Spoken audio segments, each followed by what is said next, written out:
नमस्कार विद्यार्थियों, कैसे हो आप सब। आप सबका स्वागत है हमारे YouTube channel online school paper के अंदर।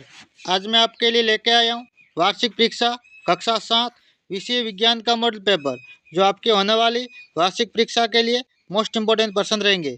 तो आप सबसे निवेदन है कि वीडियो को पूरा देखें, चैनल को सब्सक्राइब करें और वीडियो को लाइक करें। चलो वीडियो शुरू करते हैं। निम्न प्रश्नों का उत्तर कोष्टक में लिखिए। पहला प्रश्न, निम्नलिखित में से ऊष्मा का कुशालक है, यानी निम्नलिखित में से कौन सा धातु है वो ऊष्मा का कुशालक है।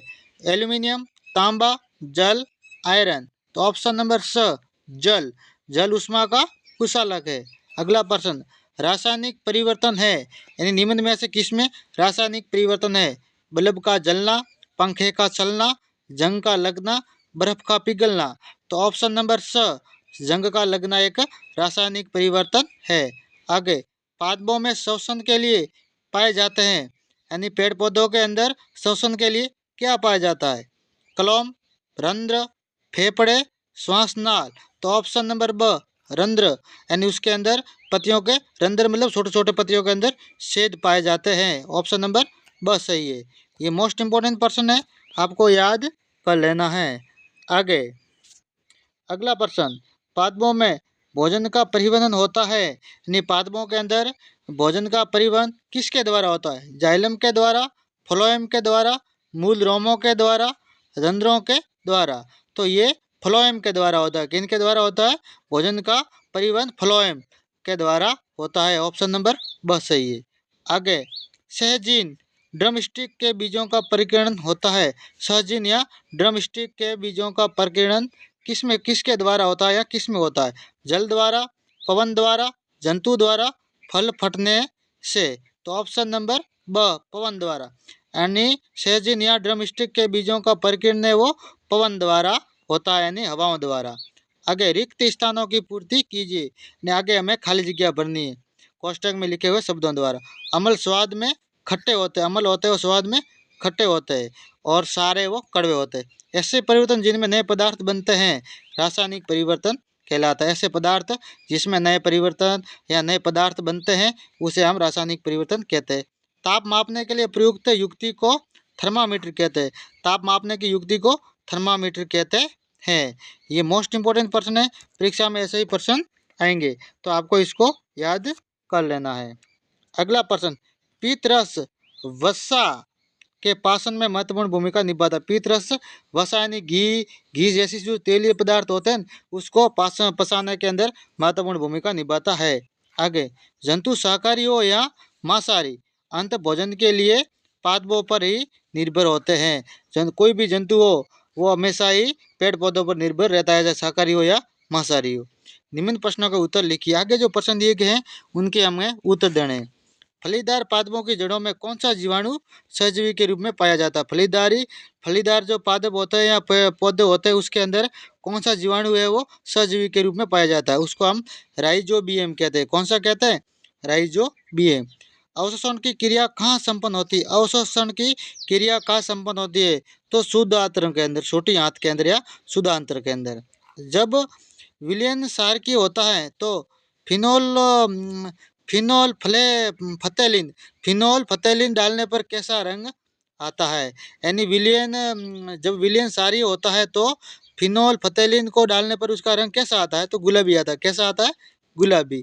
ये मोस्ट इंपॉर्टेंट पर्सन है। आगे, मैग्नीशियम ऑक्साइड का जलीय विलयन लिम्टिस पत्थर पर क्या प्रभाव डालता है। तो ये लिम्टिस पत्थर को नीला कर देता है, लाल। ये क्या प्रभाव डालता है, तो लाल लिम्टिस पत्थर को नीला कर देता है। यानी मैग्नीशियम ऑक्साइड का जलीय जो विलयन लिम्टिस पत्थर पर क्या प्रभाव डालता है, तो लाल को वो नीला कर देता है। ये मोस्ट इंपॉर्टेंट पर्सन है, आपको याद कर लेने। आगे, अगला प्रश्न, कलोम गिल्स नामक श्वसन अंग किस जीव में पाए जाते हैं।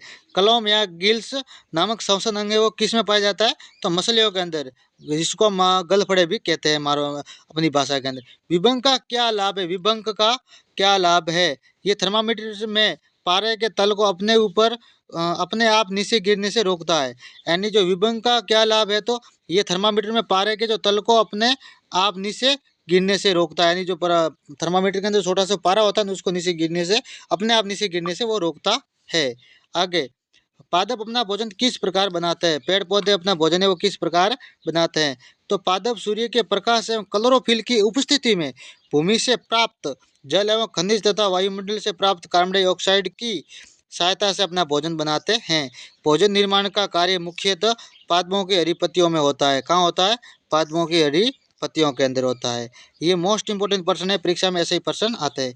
पोषक व पोषण में अंतर लिख कीजिए, यानी पोषक व पोषण में अंतर कीजिए, यानी दोनों में क्या क्या अंतर है।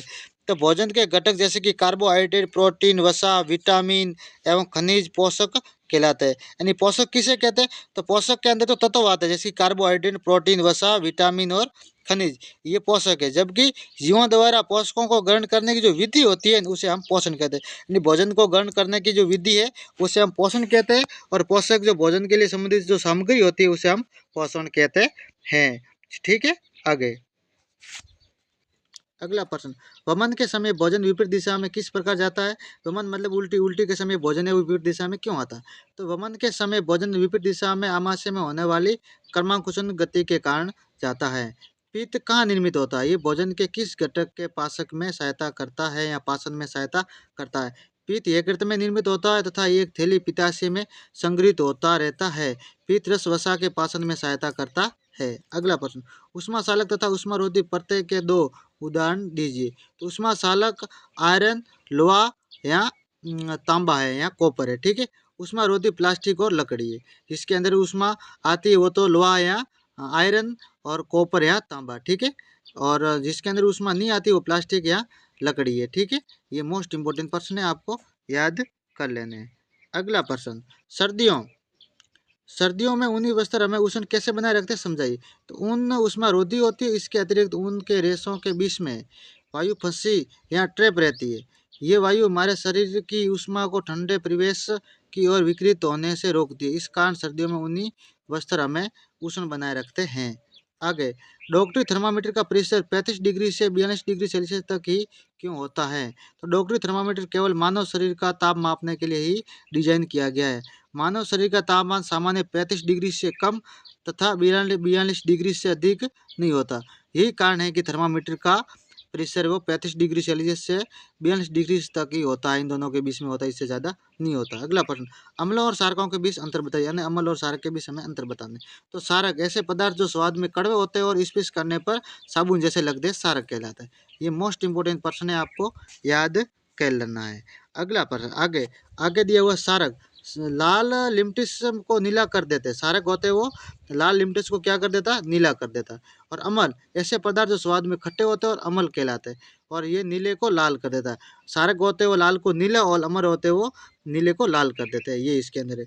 उदासीन विलयन से आप क्या समझते हैं? उदासीन विलयन से आप, उदासीन विलयन ऐसे विलयन जो लाल तथा अथवा नीले लिम्टिस पत्थर के रंग को परिवर्तन नहीं करते और उदासीन विलयन कहलाते हैं। यानी उदासीन उसे कहते हैं जो न तो सारी होते और न ही अम्लीय होते। ऐसे पदार्थ न तो अम्लीय होते और न ही सारी होते। ठीक है, समुद्र समीर तथा थल समीर की परिभाषा लिखिए। समुद्र समीर और यानी समुद्र समीर और थल समीर की परिभाषा लिखनी है। थल मतलब धरती और ये समुद्र मतलब समुद्र को आपको पता है। समुद्र समीर समुद्र की ओर से स्थल भाग की ओर चलने वाली वायु को समुद्र समीर कहते हैं। यानी समुद्र से जमीन की ओर या स्थल की ओर चलने वाली वायु को हम समुद्र समीर कहते हैं। और थल समीर स्थल भाग से समुद्र की ओर चलने वाली वायु को थल समीर कहते हैं। यानी धरती से समुद्र की ओर बहने वाली जो स्थल से समुद्र की ओर बहने वाली वायु को हम थल समीर कहते हैं। और समुद्र से धरती की ओर बहने वाली वायु को हम समुद्र समीर कहते हैं। ये मोस्ट इम्पोर्टेंट पर्सन है।